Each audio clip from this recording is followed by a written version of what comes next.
जय गुरु जी। मैं डॉक्टर आनंद प्रदीक्षित आपके जीवन प्रबंधन चैनल से आपके सामने हूँ। तमाम सिद्धांत जीवन जीने के आपने अनेक महापुरुषों के माध्यम से सुने हैं। सीधे न सुने हों तो किताबों में पढ़े हैं, धार्मिक शिक्षाओं में पढ़े हैं, बड़े बड़े धर्म गुरुओं की सभाओं में सुने हैं, लेकिन पालन नहीं कर पाते। सत्य का पालन नहीं होता, अहिंसा का पालन किए नहीं चुकता, ब्रह्मचर्य का पालन तो बहुत ही कठिन है, अपरिग्रह का पालन तो बड़ा कठिन है, वस्तुएं इकट्ठी न करना, नॉन कलेक्शन। हाँ, कुछ हद तक आप ये कर सकते हैं कि चोरी ना करें, संभव है, लेकिन सत्य परिभाषित ही नहीं है, अहिंसा परिभाषित ही नहीं है। मैं आपको एक ऐसा सिद्धांत बता रहा हूँ, ये मेरा अपना सिद्धांत है। चूँकि मैं महापुरुष नहीं हूँ, तुम्हारी तरह एक इंसान हूँ। तमाम महापुरुष तो अपने को इंसानों से ऊपर बैठा लेते हैं, पूजा करवाने लगते हैं, बाबा जी बन जाते हैं, फिर पता नहीं क्या क्या बन जाते हैं।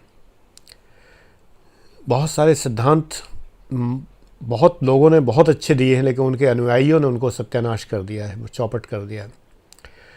ये ऐसा कोई सिद्धांत नहीं है, लेकिन इसका पालन आप कर सकते हैं और विश्वास रखिए, अगर आपने इसका पालन किया तो जीवन सुधर जाएगा। Believe me. आज क्लास में नैतिकता पढ़ाते पढ़ाते ही मेरे मन में एक विचार उदय हुआ, और यूपीएससी के पेपर में है, नैतिकता का चैप्टर है, दर्शन है, फिलॉसफी है, लेकिन वो फिलॉसफी नहीं है जो ऑप्शनल में होती है, ये प्रैक्टिकल फिलॉसफी है। मैं तुम्हें यूपीएससी से हट कर, यहाँ मैं यूपीएससी कोई बात नहीं करता, जीवन जीने की कला सिखाता हूँ। मेरा एक सिद्धांत अपना लो। मैं नित्य नए सिद्धांत आपको बताता रहा हूँ जो कि आप अपना सकते हैं, और मैं हमेशा कहता हूँ कुछ सिद्धांत आप नहीं अपना पाते, हम भी नहीं अपना पाते। जैसे क्रोध ना करना, ये संसार में बड़ा कठिन है, लेकिन हम कह सकते हैं क्रोध कम करना, ठीक है। ईर्ष्या न करना, जो कि मैं अपनाए हुए हूँ, तो मैं मानता हूँ तुम भी अपना सकते हो, ईर्ष्या न करो। लेकिन इन दोनों चीज़ों का जो सारभूत तत्व है, जो एक मुख्य कारण है, ख़ास करके ईर्ष्या का, क्रोध तो कई बार अपनों पे भी आता है, लेकिन ईर्ष्या, जेलसी का जो एक तत्व है वो है तुलना। मेरा सिद्धांत है क्या सिद्धांत है? अतुलन का सिद्धांत। अतुलन, नॉन कंपैरिजन। इसको आप याद रखिए, अपनी कॉपी में लिख के रखिए। Non comparison, अतुलन। अतुलन का सिद्धांत अगर संसार में अपनाते हैं तो ईर्ष्या नहीं होगी। कोई व्यक्ति मुझसे ऊपर क्यों है, होने दो, क्या फ़र्क पड़ता है। कोई व्यक्ति मुझसे नीचे है तो मैं बड़ा प्रसन्न महसूस करता हूँ, गलत बात है। ईर्ष्या का होना और दंभ का होना दोनों ही एक दूसरे के अपोजिट हैं। जब आप अपने से बड़े से ईर्ष्याग्रस्त होते हैं, ये भी गलत है, और जब अपने से नीचे को देखकर आप बड़े प्रसन्न होते हैं और आपके मन में गर्व या दंभ पैदा होता है, ये भी बहुत गलत है। दंभ भविष्य की ईर्ष्या की आहट है। जब दंभ होता है तो इसका मतलब मुझे आगे ईर्ष्या होने वाली है, क्योंकि मेरे मन में तुलना पैदा हो गई है। मैंने दूसरे से अपनी तुलना करनी प्रारंभ कर दी है। कहा जाता है हर विकास के मध्य में तुलना है। अगर तुलना नहीं होगी तो विकास नहीं होगा, ठीक है। इकोनॉमिक्स में, इकोनॉमिक्स साइकोलॉजी में और तमाम विषयों में हम इस चीज़ को पढ़ें, सिद्धांतों के तौर पर पढ़ें, लेकिन जीवन जीने की कला में तुलना ठीक नहीं।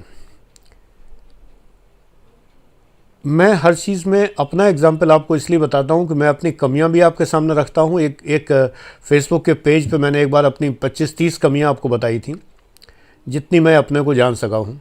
आगे जानता रहूँगा और कमियाँ पता लगती जाएंगी। तो इसीलिए मैं अपने सिद्धांत आपके सामने रखता हूँ जीवन जीने के। अगर मैं तुलना ना करूँ, दूसरों को जलाऊँ नहीं। अब परिचय देने से ही लोग जल जाते हैं, तो इसको आप क्या कर सकते हैं। परिचय इसलिए थोड़ी दिया जाता है कि जलाने के लिए। परिचय तो परिचय है, ऑथेंटिसिटी बताने के लिए मुझे कहना पड़ता है कि मैं ये हूँ। अगर मैं किसी विषय पे आपको पढ़ा रहा हूँ तो ये बताना ज़रूरी है किसी किसी एग्ज़ाम के लिए मैं आपकी तैयारी करा रहा हूँ तो ये बताना ज़रूरी है कि वो एग्ज़ाम मैं पास कर चुका हूँ। अब इसी से कोई जल जाए तो जल जाए, मैं क्या कर सकता हूँ। मैं तो बच्चों को सिखाता हूँ जलो मत, लेकिन ये बच्चे नहीं हैं जो जलने वाले हैं, ये तो अपने आप को कॉम्पिटिटर समझते हैं, इसलिए मेरे कॉम्पिटिटर समझते हैं, जबकि वो कहीं से भी नहीं है। अरे एक लंबा फासला उम्र के बीच में है, अनुभवों के बीच में है, तुलना तो बराबर वालों से होती है। मैं उस तुलना के लिए मना कर रहा हूँ आपसे। बड़ों से तो करो ही मत तुलना, बड़ों से सीखो, छोटों को सिखाओ। हमेशा अपने से बड़े हैं, अपने से योग्य हैं, उनसे सीखो। अगर आप एक परीक्षा में 4 बार फेल हो गए हैं और आपके सामने मैं मौजूद हूं जो कि उसी परीक्षा में 3 बार सक्सेसफुल हो चुका हूं, 4 एग्ज़ाम मध्य प्रदेश और उत्तर प्रदेश के पीसीएस के मैं सेलेक्ट हो चुका हूं, तो आपको मुझसे सीखना चाहिए, न कि जलना चाहिए। तो बड़ों से और अपने से अधिक योग्य व्यक्तियों से जलना नहीं, सीखना चाहिए, फ़ायदे में रहोगे। और छोटों को सिखाना चाहिए, लेकिन क्या सिखाएं? जो आप जानते हैं। जो आप जानते नहीं, अगर आप वो सिखाते हैं तो आप दम्भी हैं, घमंडी हैं और आप ठग रहे हैं लोगों को। अगर मैं बहुत सारी चीज़ें जो मैं जानता हूँ मैं फिर भी नहीं सिखाता, इसलिए नहीं सिखाता कि लोग उन चीज़ों का पैसा बनाने के लिए प्रयोग करते हैं। क्या? हाथ देखना, जन्मपत्री देखना। खैर जन्मपत्री मुझे कोई महारत नहीं है, बट हाथ देखना मैं जानता हूँ। कृपया हाथ का कोई छाप मुझे व्हाट्सएप ना करें, बिल्कुल नहीं करें, वरना आप ब्लॉक हो जाएंगे। मैं हाथ देखकर कोई परिणाम नहीं बताता, परिश्रम हमारे हाथ में है। आपने शायद वो श्लोक सुना होगा, कराग्रे वसते लक्ष्मी करमूले, ये सब पढ़ सुना है ना? अगर सुना है तो आपको पता है कि मेरे हाथ में ही सरस्वती लक्ष्मी सभी का वास है। हाथ की रेखाएं बदलते हुए देखी हैं मैंने अपनी। कॉलेज में पढ़ाने वाले शिक्षक से रेखा बदल के मुझे ले गई एक प्रशासनिक अधिकारी की ओर, आईएएस बना दिया, पीसीएस बना दिया पहले, फिर आईएएस के रैंक पर पहुंचा दिया। फिर एक रेखा उदय हुई, क्योंकि मेरा मन नहीं लग रहा था, मेरा मन पढ़ाने में लग रहा था, मैं पढ़ाने लगा, मेरी रेखा मुड़ गई। रेखाएं मेरे हिसाब से मुड़ी हैं, मैंने अपना हाथ निरंतर देखा है। भाग्य रेखा को कोई कुछ नहीं कर सकता, होती है नहीं होती है, लेकिन मेरी भाग्य रेखा मुड़ी है। मैंने परिश्रम करके भाग्य रेखा को मोड़ दिया, शनि की ओर ले गया। ये पहले रेखा नहीं मुड़ी है, मैंने प्रत्यक्ष देखा है, पहले मैं मुड़ा हूँ। इसलिए मैं कभी भी, जब मुझे उस विद्या को पूरा पढ़ने के बावजूद भी मैं उस विद्या को बेचना नहीं चाहता, मैं बताना भी नहीं चाहता। देखो बहुत सारे कारण होते हैं जिसकी वजह से मैं नहीं बताता। मेरा ये व्यवसाय नहीं है, मेरा ये पेशा नहीं है, तो मैं नहीं बताता। अगर मैं चाहूँ तो इसको कर सकता हूँ। मैं आपको तमाम सारे तांत्रिक टोटके भी बता सकता हूँ जो मुझे ज्ञान है, और बहुत सारे मैं आपको साबर मंत्र बता सकता हूँ कि जिन मंत्रों से तमाम सारे लाभ होते हैं, लेकिन उनके पीछे की हानियाँ आपको ज्योतिषी नहीं बताते। बहुत से लोग ज्योतिषी को ज्योतिष कहते हैं, ये गलत है। ज्योतिष तो विद्या होती है, ज्योतिषी व्यक्ति होता है। ये महाराष्ट्र की तरफ का रिवाज है, फिल्मों में रिवाज डाल दिया कि मैं कोई ज्योतिष थोड़े ही हूँ, मेरा दोस्त एक ज्योतिष है। ये गलत है, प्रयोग गलत है। ज्योतिष नहीं होता, इंसान ज्योतिषी होता है। ज्योतिष एक विद्या होती है, तो प्रयोग करने में सावधान रहें। गलत प्रयोग है ये कि अगर कहूँ ज्योतिष किसी व्यक्ति को, तो ज्योतिषी कोई भी नहीं बताता आपको कि इसके पीछे हानि कितनी है। जब आप अपना भाग्य मोड़ना चाहते हैं, बिना कर्म किए, कर्मकांडों के माध्यम से या तंत्र के माध्यम से, तो मुड़ भी सकता है, लेकिन उसकी हानि बहुत ज़बरदस्त। बट अगर आप कर्म करके अपना भाग्य परिवर्तन करते हैं तो हानि नहीं है बेटा, लाभ ही लाभ है। तो कर्म करिए।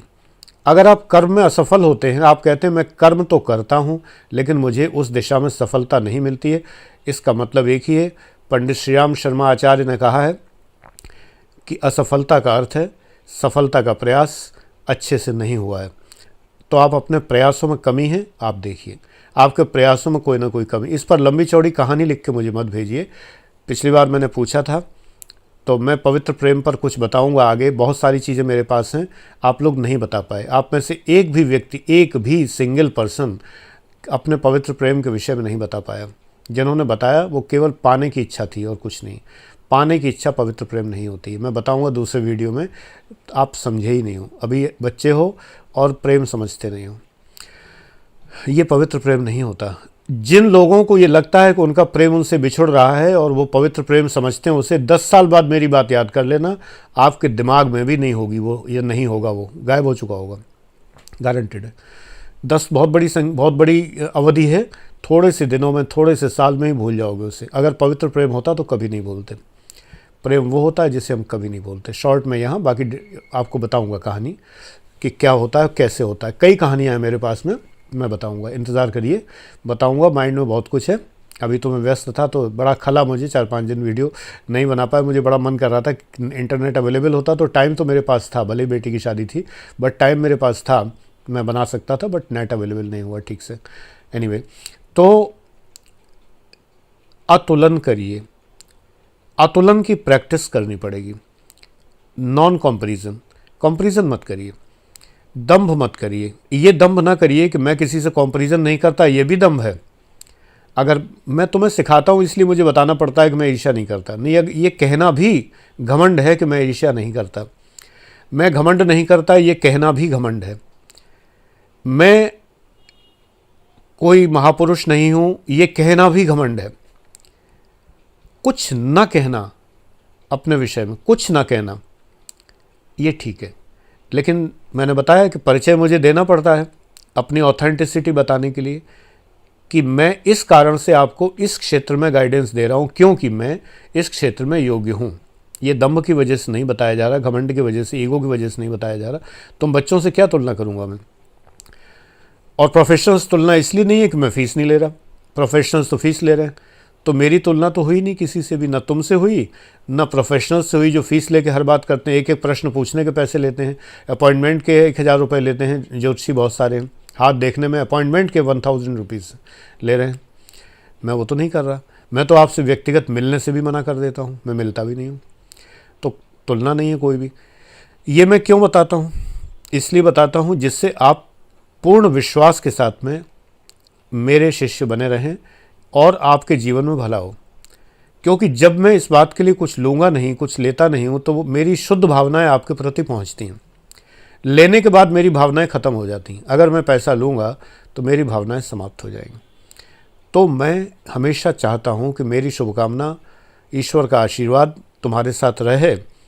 रिश्ता ख़त्म ना हो, नाराज़ हो लेता हूँ अलग बात है, रिश्ता ख़त्म ना हो, लेकिन मैं इस बात के लिए, धन कमाने के लिए इसका प्रयोग नहीं कर सकता हूँ। फिलहाल मेरे बिल्कुल भी कोई इरादा मेरा ऐसा नहीं है। जब तक ईश्वर अदर साधन से मुझे दे रहा है, काफ़ी है मेरे लिए। तो तुलना करेंगे तो आप पाप में पड़ेंगे, आपका जीवन पापमय बनेगा। ये केवल उपदेश नहीं है, जीवन बहुत सुखी होगा अगर आप तुलना करेंगे, तुलना नहीं करेंगे। तुलना ना करिए। बचपन में तुम लोगों को बहुत बार दूसरों से तुलना की जाती है। तुम्हारे बुआ के लड़के, तुम्हारे मौसी के लड़के तुम्हारे माँ बाप के निगाह में बहुत योग्य होते हैं, तुम कुछ नहीं होते हो। ऐसा नहीं करना चाहिए। मैंने अपने बच्चों को उनके अनुसार चलाया। मैं फिर से अपना एग्जाम्पल दूंगा, मजबूरी है, देना पड़ता है। मेरे तमाम रिश्तेदारों के बच्चे डॉक्टर, इंजीनियर और IAS PCS में तो केवल बैठे ही बैठे बने नहीं, लेकिन बैठ रहे थे। मैंने कभी नहीं कहा तुम लोग बैठो। मैं खुद PCS होने के बावजूद भी, मैंने उस समय मैं PCS ही था, IAS तो ग्रेड बाद में मिला।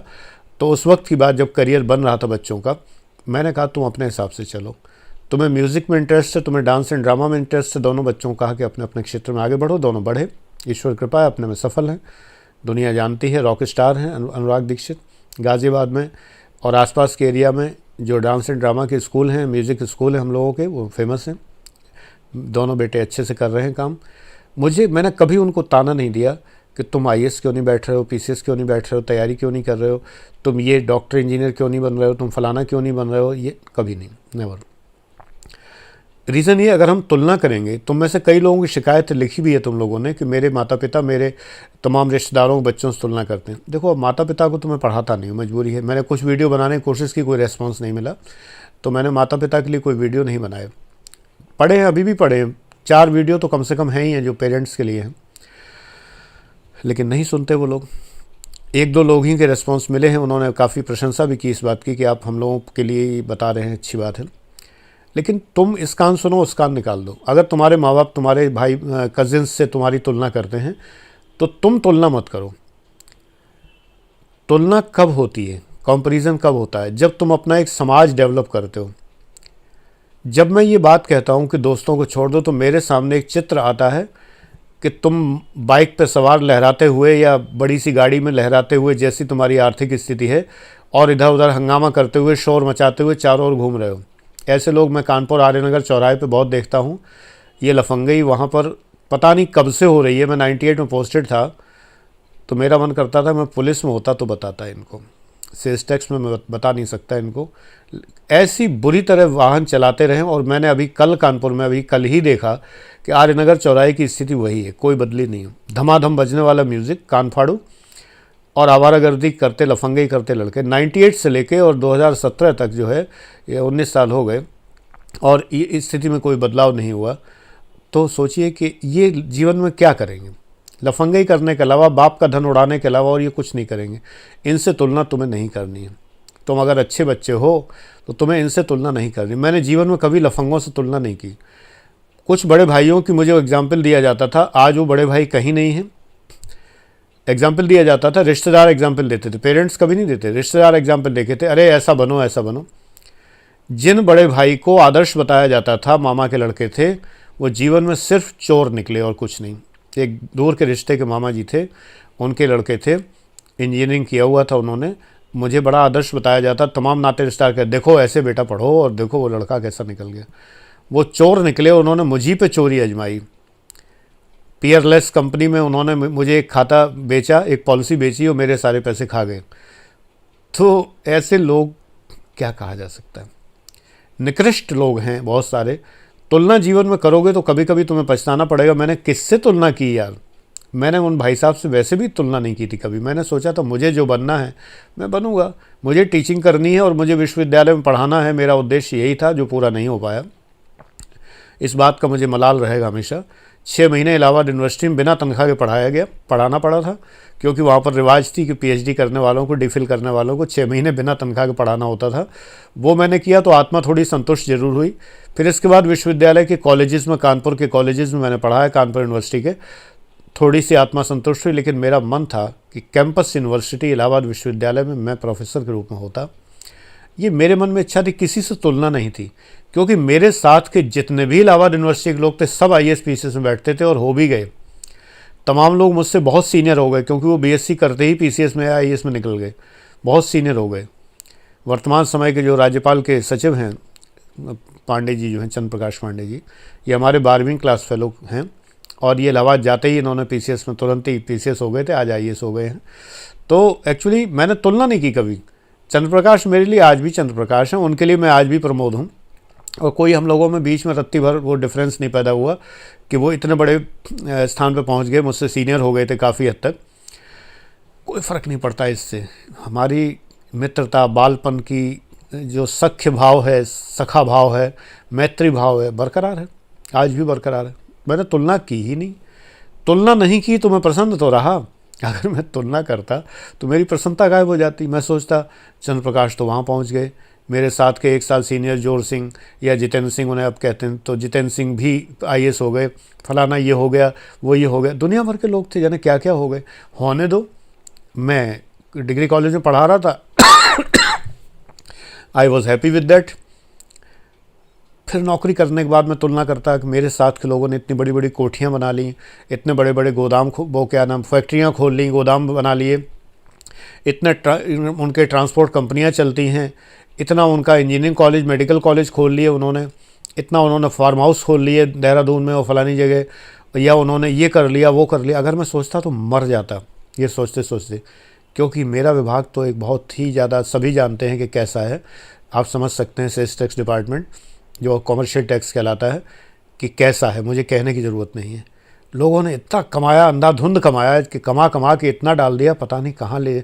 मेरे मन में एक ही बात आती, जब लोग कह रहे थे फलाना साहब जो 1 करोड़ रुपया, फलाना साहब ये इस साल में जो है उन्होंने रिकॉर्ड कायम कर दिया, एक व्यापारी से 1 करोड़ रुपया लिया, ये लिया वो लिया। मैंने कहा ये कोई रिकॉर्ड है क्या? ये कैसा रिकॉर्ड है? पतन का रिकॉर्ड है, नीचे गिरने का रिकॉर्ड है। कुछ लोग कहते थे मेरी हर शहर में गर्लफ्रेंड्स हैं, एक मेरे साथी थे, वो कहते थे मैंने तो हर शहर में अपनी एक गर्लफ्रेंड रखी हुई है, उसको कोठी लेके दी है, फ्लैट लेके दिया हुआ ये वो। मैंने कहा ये पतन है कि उत्थान है, क्या है ये, आफ्टर ऑल ये है क्या?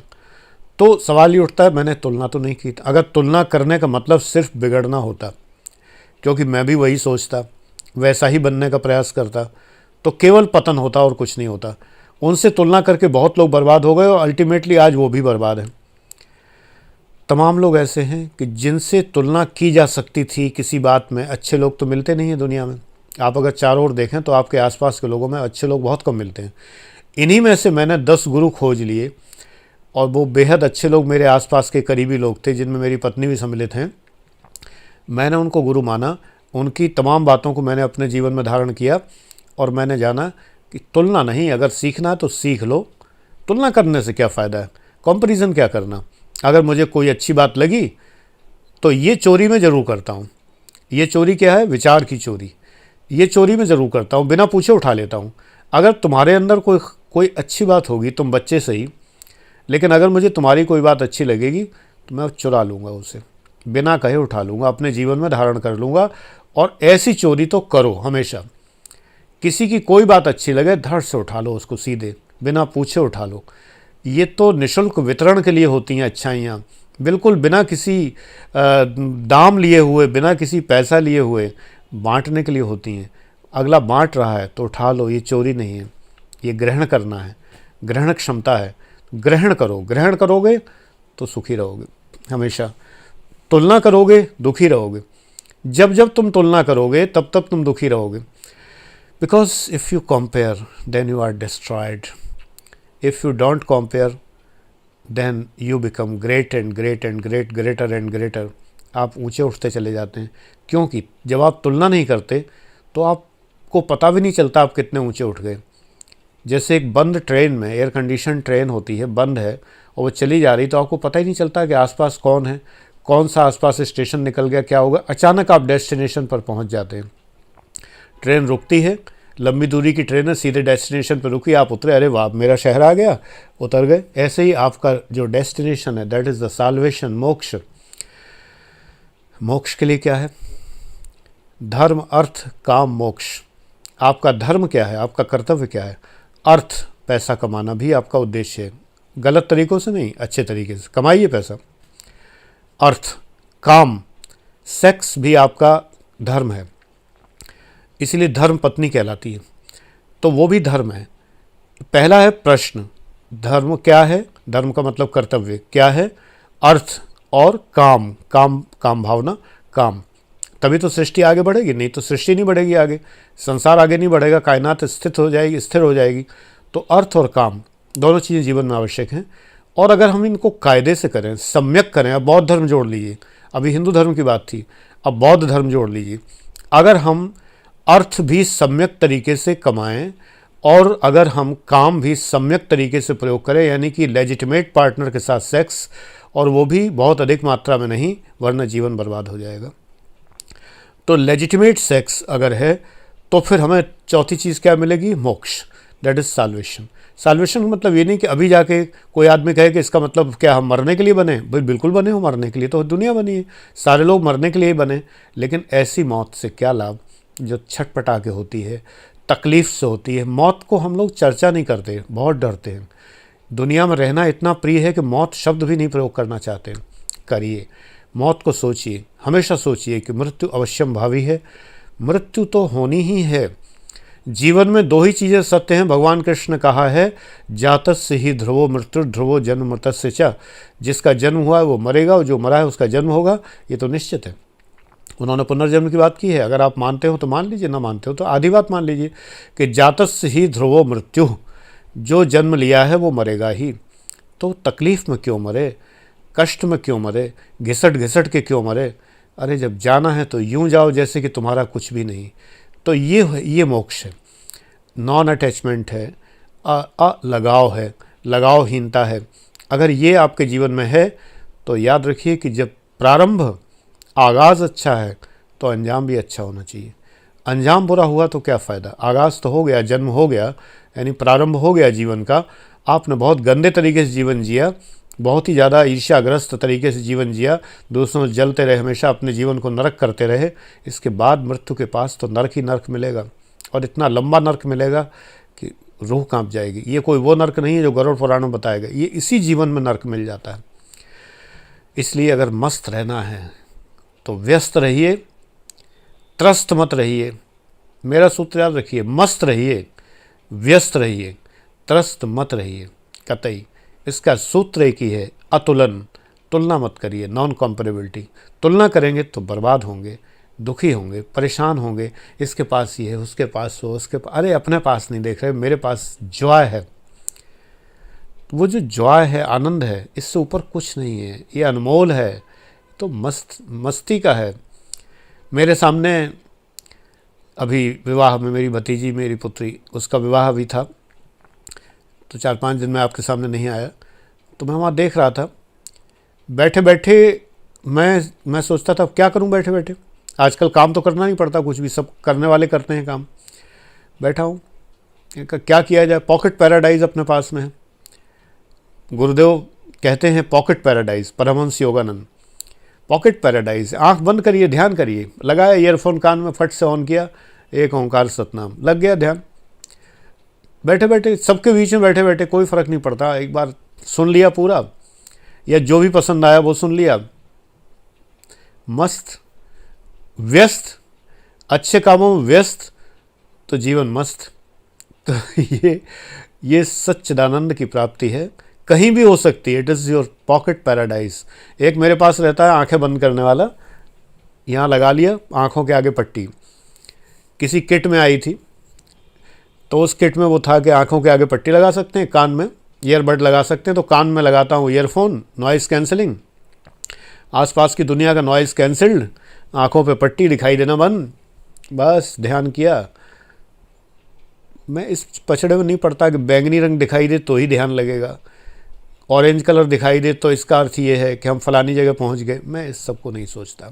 मैं तो एक बात सोचता हूँ कि जब मुझे तरह तरह की जो भी कुछ हेल्यूसिनेशंस हो रहे हैं, जो भी कुछ हो रहा है, तो ध्यान लग गया। आसपास की आवाज़ें भी सुनाई देती हैं, नॉइज़ कैंसलिंग कर लो तो नहीं सुनाई देती, लेकिन वैसे तो आपको सुनाई देती हैं, तो आप सुनिए, कोई दिक्कत नहीं है।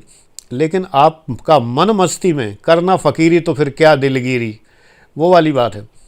दिलगिरी क्या करना, दिल क्या लगाना, नहीं लगता। फिर दिल तो एक में लगा हुआ है, जब एक में लगा लो तो अच्छा। अब सवाल ये उठता है, तुम्हारे जीवन में, अभी तुम्हारी उम्र में, क्या फ़कीरी जायज़ है? हाँ, थोड़ी बहुत जायज़ है। जब पढ़ो तो ऐसे पढ़ो ध्यान लगा कि दूसरा कोई तुम्हारे पढ़ने में बाधा ना बन सके। तुम्हारा इस समय ध्यान केवल पढ़ने का है। जो लोग इस उम्र में हैं, मेरे व्यूअर्स, जो पढ़ रहे हैं, अपना करियर बना रहे हैं, ऐसा ध्यान करो, पढ़ने में ऐसे डूबो, तुम्हारा एकदम ध्यान है। कुंडलिनी जागरण चक्कर में मत पढ़ो, ये तुम्हारे लिए नहीं है। अभी तुम्हारा काम एक ही है, जो तुम्हारा कोर्स है उसको इतने मन से पढ़ो, इतने मन से पढ़ो कि डूब जाओ तो डूब जाओ। तुम्हारा पैराडाइज ये है। गृहस्थ धर्म हो तो बाल बच्चों का, पत्नी का इतना ध्यान रखो, डूब के ध्यान रखो। दोस्तों की चिंता नहीं, यारों की चिंता नहीं, कुछ नहीं। दोस्ती यारी से बुरी चीज़ दुनिया में कोई भी नहीं है, ये तो मैं हमेशा कहूँगा।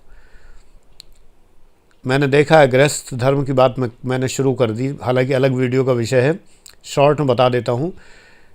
यही यार दोस्त आके जब पत्नी पे बुरी निगाह डालते हैं, बच्चों पर बुरी निगाह डालते हैं, आपको पता भी नहीं चलता। आपके तमाम सारे दोस्त, लड़कों से बात कर रहा हूँ, आपके तमाम सारे दोस्त आपकी बीवी को, आपकी बेटियों को गंदी निगाह से देखते हैं, आपको पता भी नहीं चलता। बहुत सारे होते हैं, सब नहीं होते, लेकिन बहुत सारे ऐसे होते हैं, आपको पता भी नहीं चलता। आप सोचते हैं कि स्वाभाविक प्रेम है इनका, स्वाभाविक प्रेम नहीं। आज के ज़माने में लस्ट और सेक्सुअल डिज़ायर्स भरी पड़ी हैं लोगों की। मौका मत दीजिए कि वो अकेले घर आएँ, कभी मौका मत दीजिए, नेवर। और अगर आप स्त्री हैं तो किसी को अकेले घर आने की अनुमति मत दीजिए, अगर आप वो चाहती हैं। बाकी अगर जिन्हें अच्छा लगता है तो मैं उनको टीचिंग भी नहीं कर रहा, उनके लिए मैं हूँ भी नहीं बताने के लिए। जिन्हें यही अच्छा लगता है कि किसी से भी मस्ती करना हो, किसी से भी, उन लोगों के लिए मैं नहीं हूँ। आई एम सॉरी टू से, वो मेरी बेटियाँ हैं भी नहीं। दो वर्ग हैं क्लियर कट महिलाओं के, एक तो वो जिनको मैं प्रीचिंग करता हूँ, जिनको मैं बताता हूँ जो मेरी प्रिय बेटियाँ हैं, और दूसरी वो जो मेरी कुछ नहीं लगती। सिंपल सी एक बात है, मेरी कुछ कौन नहीं लगती? जो परम आवारागर्दी में रहती हैं, अंग प्रदर्शन में रहती हैं, जिनका उद्देश्य केवल पुरुष जाति को रिझाना है, उसका फ़ायदा उठाना है, या जो भी करना है, ये मेरी बेटियां नहीं। बहुत बड़ी तुलना हो जाएगी अगर मैं ये कहूँ कि भगवान इनके आत्मा में नहीं रहता। भगवान उनकी आत्मा में रहता है जो स्वच्छ हृदय हैं, निर्मल हृदय हैं, उनकी आत्मा में रहता है, हर जगह नहीं रहता। ये बहुत बड़े कंपैरिजन हो जाएगा, कंपैरिजन मैं करना नहीं चाहता। ये बहुत बड़ा कंपैरिजन हो जाएगा कि दो तरह की बेटियां हैं, दो तरह की स्त्रियां हैं। एक जिनको मैं अपनी बेटियां मानता हूँ वो है कि ईश्वर उनकी आत्मा में रहता है, और एक वो है जो ईश्वर उनकी आत्मा से दूर भटकता है। आखिर वो भी तो बेचारा पुरुष है, वो ईश्वर भी, उससे भी डर लगता है हनी ट्रैप का। वो भी नहीं आता, भटकता नहीं है, पास में दूर रहता है। भाई बख्शो बख्शो, आप एम्पावर्ड वुमन हैं, मैं आपसे डरता हूँ। वो तो आएगा ही नहीं। इसलिए मैं कहता हूँ कि गृहस्थ धर्म में भी जो आपका योग है, जो आपका ध्यान है, अपनी गृहस्थी पर ध्यान देना, प्राइमरी रिश्तों पर ध्यान देना, प्राथमिक संबंधों पर ध्यान देना, माता पिता, पुत्र पुत्री, भाई भाई, भाई बहन, बहन बहन, माता पुत्र, माता पुत्री, पिता पुत्र, पिता पुत्री, पति पत्नी। 8 रिश्ते होते हैं। मैं इन 8 रिश्तों का पक्षधर हूँ। बाकी से प्रेम रखिए, बढ़िया रखिए, सौहार्द रखिए, कजिन्स में, इनमें उनमें, लेकिन ज़्यादा नहीं। अगर आप ज़्यादा इन्वॉल्व होंगे तो आप पछताएंगे। इसलिए अगर जीवन में ब्लिस चाहिए तो छोटा सा परिवार रखो अपना, मस्त रहो। तुलना तभी आएगी दिमाग में जब आप ज़्यादा आएंगे जाएंगे लोगों के यहाँ, ज़्यादा मतलब रखेंगे। आप विश्वास करिए जीवन बड़े अच्छे से चलता है। ये तो आपका भ्रम है कि अगर लोगों से संपर्क नहीं रखें तो मेरा क्या होगा। मैं एक व्यापारी को जानता हूँ जो मेरे ही विचारधारा के हैं, जिनका बहुत बड़ा व्यापार है आगरा में, और वो कहते हैं मैं किसी से मतलब नहीं रखता। मेरी उनकी बात ही यहीं से शुरू हुई थी कि मैं किसी से मतलब नहीं रखा। जब मैंने ये कहा तो उन्होंने कहा सर पहले आप मिले। मैंने कहा तुम भी भैया पहले मिले मुझे, कि जो किसी से मतलब नहीं रखते। तो तुम्हारा बिजनेस कैसे चलता है? मैंने एक वीडियो में कहा है कि अगर बिजनेस चलाना है तो थोड़ा बहुत वास्ता रखना पड़ता है। फॉर्मल रखो, ऊपरी ऊपरी रखो, दिल से मत रखो। लगाव मत करो, लगाव करोगे तो फंसोगे, परेशान होगे। तो इसलिए मेरा सिद्धांत आज से एक और याद रखिए, एक ईर्ष्या न करना। लेकिन ईर्ष्या न करने के मूल में मैं जब गया गहराई में तो मैंने पाया कि ईर्ष्या कब होती है, हम तुलना करते हैं। तो आज से अपना सिद्धांत बना लो अतुलन का, नॉन कंपैरिजन का। Thank you very much, God bless you. ईश्वर आपको एक बहुत बेहतर ज़िंदगी प्रदान करें।